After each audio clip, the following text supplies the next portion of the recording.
Depuis le 1er avril 2022, le département a repris à sa charge la gestion de la RN6 sur un tronçon de 10 km, compris entre la section limite Val-de-Marne et la Croix de Villeroy.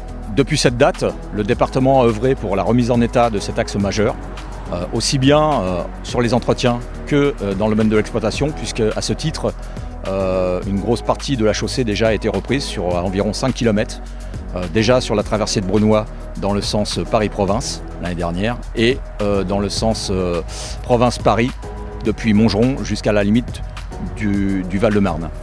Cette année, donc, nous allons faire le pendant de ces deux opérations.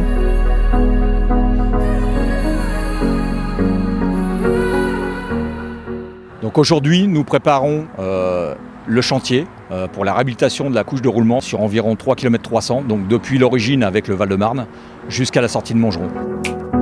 Donc la couche de roulement sera réhabilitée en 2 fois.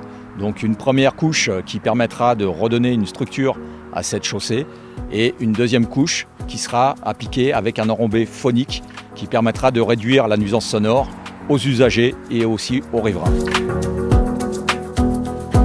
Aujourd'hui, ce sont 10 agents de la DIF qui sont mobilisés, d'un côté pour mettre en œuvre l'ensemble des dispositifs permettant la sécurisation du chantier et le maintien à double sens de la RN6, puisque c'était bien l'objectif premier.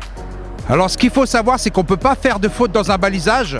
C'est pour ça qu'on s'adapte à la chaussée, à la situation de la forme de la chaussée ainsi que la signalisation qu'il y a autour de nous. Également, c'est pour cela qu'on doit avoir des agents aguerris pour ce genre de travail. L'objectif du département est la remise à niveau de cet axe majeur où on a pu observer au dernier comptage plus de 64 000 véhicules jour en direction de Paris. D'autres chantiers sont programmés pour continuer à sécuriser la RN6 jusqu'en 2027.